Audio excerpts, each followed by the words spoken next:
Dr. Kissinger, last year, your attack on our foreign and military policies was apparently found so disturbing that the New York Times carried this front-page story.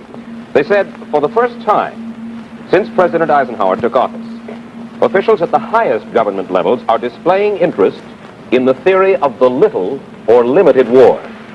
The theory of massive retaliation is being re-examined. That was a year ago.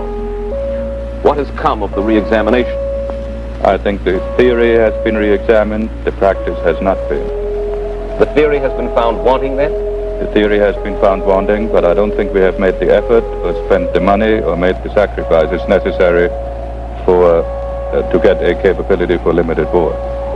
Well now, in order to better understand your proposal for limited war, perhaps it would be well for you to define what you understand to be our current United States military policy. What is our military policy? Well, our current military policy is based on the doctrine of massive retaliation, that we threaten an all-out attack on the Soviet Union in case the Soviet Union engages in aggression anywhere. This means that against almost any form of attack,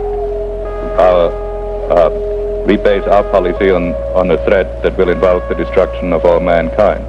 And this is too risky and I think too expensive. You obviously think it's wrong, dangerous to our security. I wonder if you would expand on that. Just because of what you say, the risk, and just because of the expense, it is not worthwhile? No, it is. What it will mean is that in every crisis, an American president will have to make the choice whether a given objective is worth the destruction of American cities. The American president will have to decide whether Beirut, or whatever the issue may be, is worth 30 million American lives.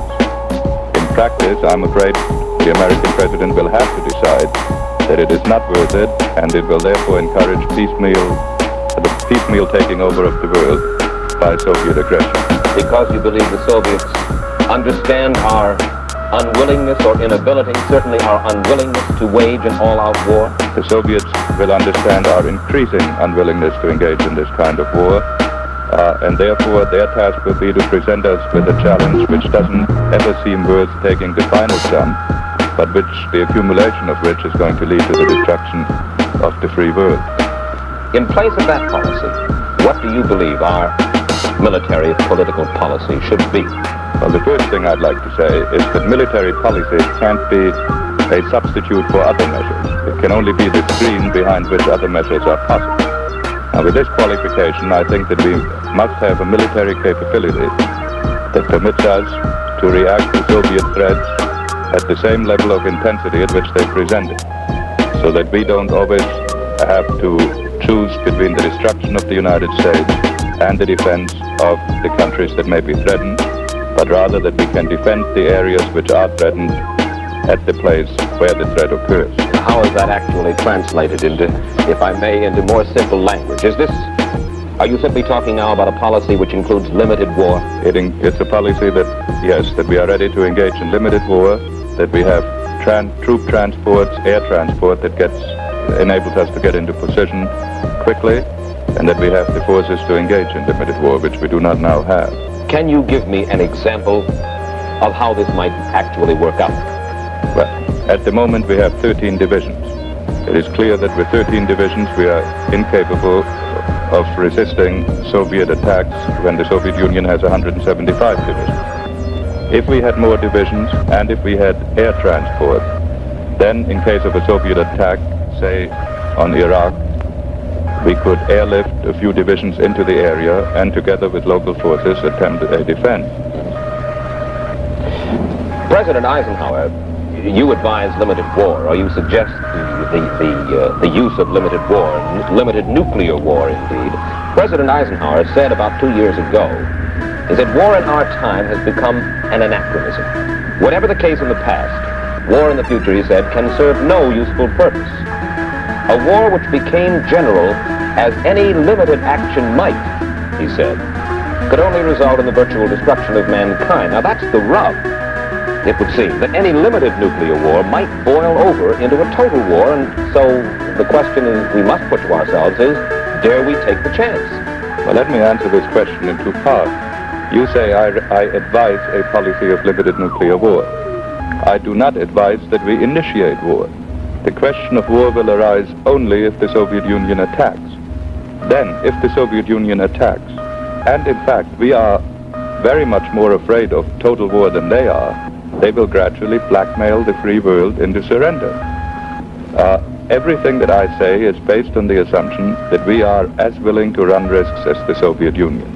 If this is not the case, we are lost. And I think we ought to face that fact. Let's look at some of the measures. Let's look at some of the measures which you propose for keeping a limited war limited. You say, for instance, that in the midst of a limited war, each side could be required to list its strategic air bases, which would then be immune from attack. All cities within 500 miles of the battle zone would be immune from nuclear attack if they were declared open and certified so to be. It could be proposed that no weapon larger than 500 kilotons will be employed unless the enemy uses it first and so forth. Now, two nations which up until now have been unable to agree on armament control during peacetime, according to Dr. Kissinger, are expected to engage in fairly complex Marquis of Queensberry rules in the midst of a nuclear war. It doesn't sound sensible. I know it doesn't sound sensible, and nor does the destructiveness of modern weapons sound very sensible. What is required here is a completely new order of thinking. I hold no particular brief for the specific limitations which I recommended. What I am saying is this. Both sides, if they know one thing, they know that an all-out war will mean the destruction of civilization, of their own as well as of the other. They also know they will therefore have an interest in keeping any war that does break out to the smallest possible proportion. If they're looking for an excuse to expand it, they will expand it. I am assuming they're looking for an excuse to limit it. What we have to do is to bend our ingenuity towards finding means to limit any war that might break out either through accident or through design. Whether these particular limitations are absolutely the right ones, I wouldn't maintain. But the great difficulty has been that traditional military thinkers, trained with conventional strategy, have simply dismissed all new forms of thought and have not addressed themselves to what seems to me to be a very real and serious problem. Then you think American strategy should be reevaluated to restore war as a usable instrument of policy. American strategy has to face the fact that it may be confronted with war, and that if Soviet aggression confronts us with war and we are unwilling to resist, it will mean the end of our freedom. It boils down then to a value choice. In these terms, yes, I think war must be made a usable instrument of policy.